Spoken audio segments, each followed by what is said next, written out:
ವರ್ಷ ಮೇಲ್ಪಟ್ಟವರು ಬರೀ 8,000 ಸ್ಟೆಪ್ ಮಾತ್ರ ವಾಕ್ ಮಾಡಿದರೆ ಸಾಕು. 60 ವರ್ಷದ ಒಳಗಡೆ ಇರೋರು 10,000 ಸ್ಟೆಪ್ಪು. ಸೊ ಸೀನಿಯರ್ ಸಿಟಿಸನ್ಗೆ ಇದು ತುಂಬ ಸಂತೋಷದ ಸುದ್ದಿ ವೆಲ್ನೆಸ್ ಬೆನಿಫಿಟಲ್ಲಿ. ಇನ್ನೊಂದು ವೆಲ್ಕಮ್ ಡಿಸ್ಕೌಂಟ್ ಅಂತ. ನಾವು ಈ ಪ್ರಾಡಕ್ಟ್ ತಗೋತಾ ಇದ್ದೀವಿ, ಹೊಸ ಪ್ರಾಡಕ್ಟು, ನಮಗೇನು ಡಿಸ್ಕೌಂಟ್ ಇಲ್ವಾ ಅಂತ ಕೆಲವ್ರು ಕೇಳ್ತಾರೆ. ಖಂಡಿತ ಇದೆ. ನೀವು ಫಸ್ಟ್ ಇಯರ್ ಲಾಂಚ್ ಮಾಡಿದಾಗ ಪ್ರಾಡಕ್ಟ್ ತಗೊಂಡಾಗ ನಿಮಗೆ 30% ಡಿಸ್ಕೌಂಟ್ ಸಿಗುತ್ತೆ. 2ನೇ ವರ್ಷ 20%, 3ನೇ ವರ್ಷ 10%. ಸೊ ಈ ಡಿಸ್ಕೌಂಟ್ ಹೇಗೆ ಸಿಗುತ್ತಂದರೆ, ನಿಮಗೆ ನಿಮ್ಮ ಮ್ಯಾನೇಜರ್ಸ್ ಕೊಟೇಶನ್ ಕೊಟ್ಟಾಗ ಆ ಕೊಟೇಶನ್ ಜೊತೆನೇ ಡಿಸ್ಕೌಂಟ್ ಆಗಿ ಪ್ರೀಮಿಯಂ ಬಂದಿರುತ್ತೆ. ಏನಪ್ಪ ಇವಾಗ ನಿಮ್ಗೆ 10,000 ನಿಮಗೆ ಪ್ರೀಮಿಯಂ ಬಂದಿದೆ ಅಂದರೆ ನೀವು ಕ್ವಶನ್ ಮಾಡ್ತೀರಾ, ಇದರಲ್ಲಿ 30% ಹೋದರೆ ನಾವು 3,000 ಡಿಸ್ಕೌಂಟ್ ಸಿಗುತ್ತಲ್ಲ ಅಂತ. ಇಲ್ಲ, ನಾವು ಕೊಟೇಶನ್ ಕೊಡೋವಾಗಲೇ ಡಿಸ್ಕೌಂಟ್ ಆಗಿ ನಿಮ್ಮ ಕೈಗೆ ಫುಲ್ ಅಮೌಂಟು ಇಷ್ಟೇ ಕಟ್ಟಬೇಕು ಅಂತ ನಾವು ಕೊಟ್ಟಿರ್ತೀವಿ. ಇನ್ನೊಂದು ಏನು ಅಂದರೆ, ಈ ಪ್ರಾಡಕ್ಟಲ್ಲಿ ನೀವು ರಿನ್ಯೂವಲ್ ಮಾಡ್ತೀರಲ್ವ ಫಸ್ಟ್ ವರ್ಷ, ನಿಮಗೋಸ್ಕರ 2 ಮೆಡಿ ವೋಚರ್ಸ್ ಸಿಗುತ್ತೆ. ಸೊ ಮೆಡಿ ವೋಚರ್ಸ್ ಅಂದರೆ 250 ರುಪೀಸ್ಗೆ ಮೆಡಿ ವೋಚರ್ಸ್ ಸಿಗುತ್ತೆ. ನೀವು ಆ ವೋಚರ್ಸ್ನ ಡಿಸ್ಕೌಂಟ್ ಮಾಡ್ಕೋಬೋದು. ಸೊ ಇಷ್ಟೆಲ್ಲ ಬೆನಿಫಿಟ್ಟು ಅಲ್ಟಿಮೇಟ್ ಕೇರಲ್ಲಿದೆ. ಈ ಪ್ರಾಡಕ್ಟ್ ಒಂದು ಆಸಮ್ ಪ್ರಾಡಕ್ಟು. ಹೆಲ್ತ್ ಇನ್ಶೂರೆನ್ಸ್ ತೊಗೊಳ್ತೀವಲ್ಲ, ಅದನ್ನು ಬರ್ಡನ್ ಇರಬಾರ್ದು ನಮಗೆ ಅನ್ನೋದಾದರೆ ಅಲ್ಟಿಮೇಟ್ ಕೇರ್ನ ನೀವು ಈಗಲೇ ಪರ್ಚೇಸ್ ಮಾಡ್ಕೊಳ್ಳಿ.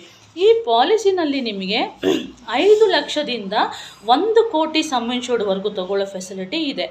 ಈ ಪಾಲಿಸಿನಲ್ಲಿ ICU up to the sum insured ಇದೆ, ಮತ್ತು ambulance up to the sum insured ಇದೆ. ಪ್ರೀ ಮತ್ತು ಪೋಸ್ಟು 60-90 ಡೇಸ್ ಇದೆ. ಆಯುಷ್ ಟ್ರೀಟ್ಮೆಂಟ್ ನಿಮಗೆ up to the sum insured ಇದೆ, ಮತ್ತು ನಿಮಗೆ organ donor up to the sum insured ಇದೆ. ಆ್ಯಸ್ ಇಟ್ ಈಸ್ ಕೇರ್ ಸುಪ್ರೀಮಲ್ಲಿ ಯಾವುದೆಲ್ಲ ಫೆಸಿಲಿಟಿ ಇದೆಯೋ ಆ ಎಲ್ಲ ಫೆಸಿಲಿಟಿ ಈ ಪಾಲಿಸಿನಲ್ಲಿದೆ.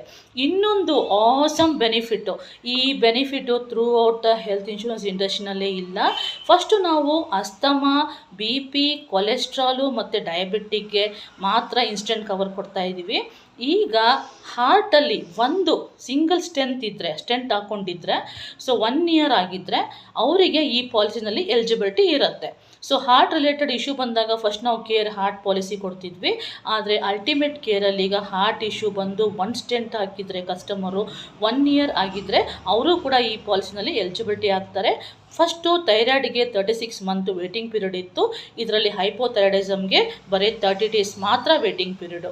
ಈಗ ಯಾವುದೆಲ್ಲ ಇದೆ, ಹೈಪೋಥೈರಾಯ್ಡಿಸಮ್ ಮತ್ತು ಹಾರ್ಟ್ ಕೊರೋನರಿ ಡಿಸೀಸಸ್ ಮತ್ತು ABCD, ಇವು 4ಕ್ಕೂ 30 ಡೇಸ್ ಮಾತ್ರ ವೇಟಿಂಗ್ ಪೀರಿಯಡು. ಯಾಕೆ ವೇಟ್ ಮಾಡ್ತಿದ್ದೀರಾ?